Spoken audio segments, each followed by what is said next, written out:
Labas vakaras visiems.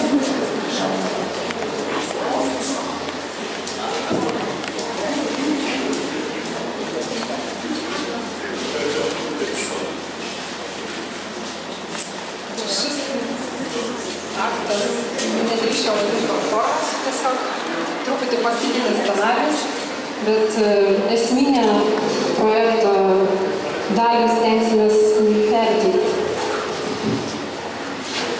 Esame po Kudirką, požemyje, labai simboliškoje vietoje. Ir tokiam aplinkybėm norim prisiminti ir dedikuoti šitą tokį trumpą renginuką garsioms 19-20 amžiaus moterims feministams, mūsų patriarchų niekinančiai vadinamų mėlynosiomis kojinėmis. Tai Gabrielė Petkevičaitė Bitė, seserį Šatrijos ragana, Žemaitė. Tai pradėsiu nuo Kudirkos sapno. 1893. Žiūriu giria. Girijos stovi viena 3 merginos. Iš tolėlių, kurių visai neturėjo, pažinau, kad tai tikras gavaitis. Priešais jas stoviu aš, Kudirka, su obuoliu. Viena iš dievaičių pamačiusių obuolį man sako drąsiai: aš esu Lenkė. Jeigu duosi man obuolį, tai aš pažadėsiu būti lietuvė, o paskui bus taip, kaip aš pati norėsiu. Nema glūpi, pani Dobrovyka. Ėjau savo ir atsitraukiau. Antra mergaitė, bet nedrįsdama, sako: aš esu puslietuvė, arba puslenkė, galiu būti ir lietuvė, ir lenkė. Jeigu duosi man obuolį, tai būsiu tuo, ko norėsi. Jeigu aišku, mokėsi prižiūrėti mane. Pakreipiau galvą, patraukęs apatinę lūpą prie viršutinės ir atsitraukiau. Trečioji dievaitė nieko nesako, stovi palinkusi šalį galvą ir su smilium krapšto medžių žievę. Iš to ir pažinau, kad tai grina lietuvaitė.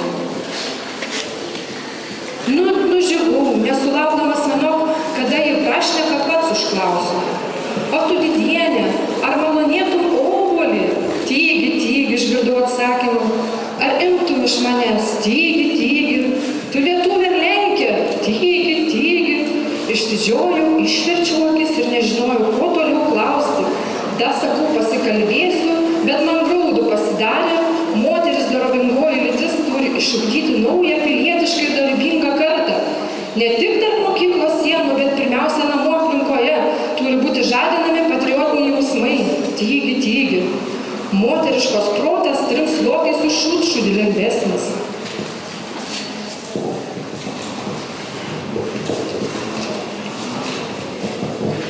Moteris dorovės nešėja šeimoje. Viena moteris nuėjo gerio mokslo atsūrė beprotnamyje. Mokslas moters dvasią tvirtinantis, jos asmenybę griaunantis dalykas, netgi pavojingesnis už kūno paleistuvystę. Moteriai nereikia gilesnių vyriškų mokslų. Tygi.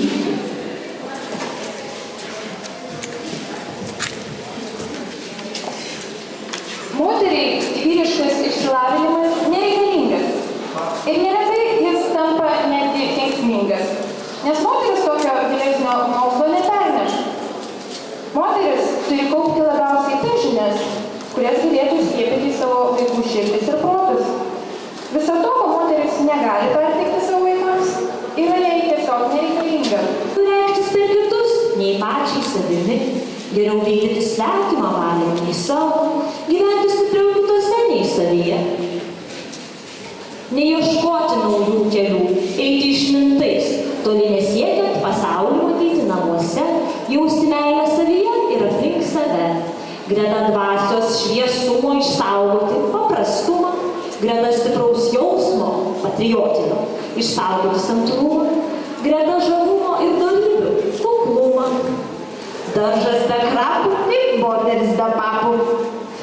Jaunystėje būti žmonių giminės puošmena, visą gyvenimą žemės angelu, kuris meldžiasi, myli, rūpinasi vaikais ir juos moko, skiepija dorą, sėja ramybę, šluosto ašaras, dangų prie žemės artina.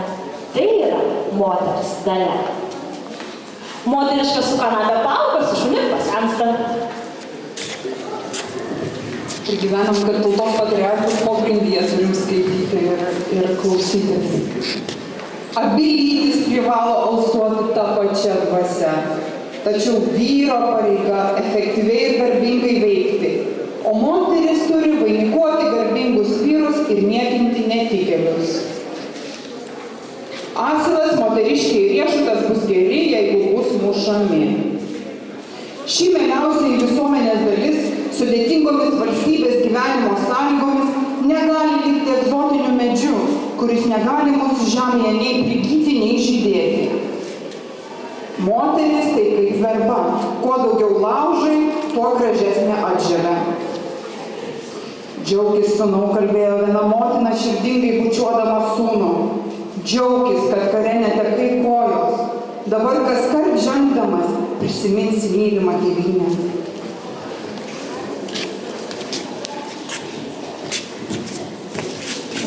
Buvo galynė, kada motina gimdė lietuvius ir auklėjo lietuvius. Šiandien lietuviai gimdo tik vaikus, nes tautišką instinktą pametė, o Lietuvos reikalų nepažįsta. Nenoras turėti vaikų, nenoras prisimti sunkių motinystės pareigų dažnai išplaukia iš gilaus egoizmo. Su juo tenka kovoti, lygiai kaip ir su kitomis tautos blogybėmis. Jau mėnesinės galima skaityti persileidimu, nes tada moteris veltui išleidžia savo ovalų kiaušinėlį, kuris pasilieka neteisingas. Normali moteris turėtų apsieiti be mėnesinių, arba bent jas turėti labai retai. Moteris gamtos skirta tam, kad kuo daugiau vaikų susilauktų, kad subrendusi neščia pastotų ir savo laiku gimdytų. Aukite ir dauginkitės ir užvaldykite pasaulį, pasakyta Biblijoje. Po antro vaiko eina, ar turėtų eiti trečias, ketvirtas ir taip toliau. Iki moters neišeina, kaip sakoma, iš skaičių, kai ji pasidaro nevaisinga. Amen.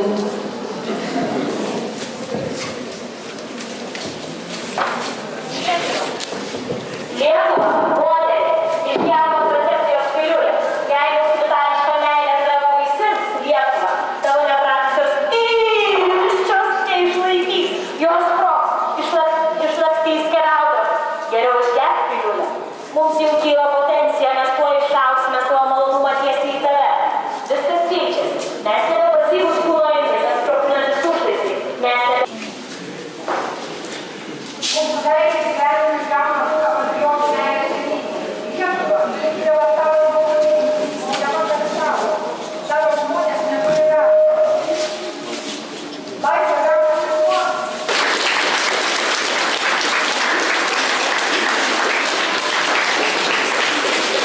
Nepabėg.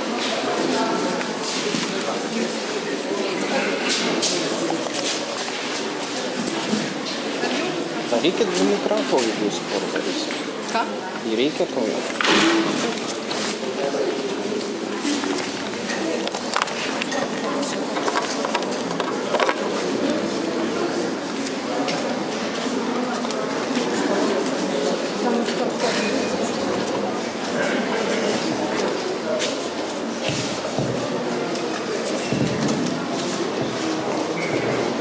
Gerai?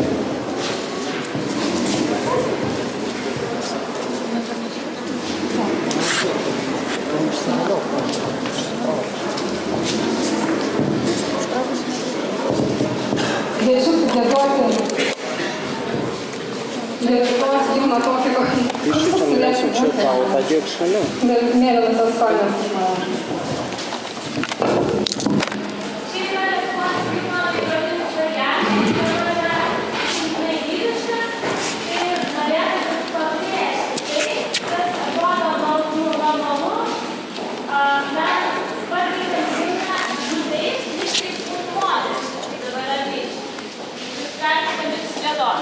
Thank you.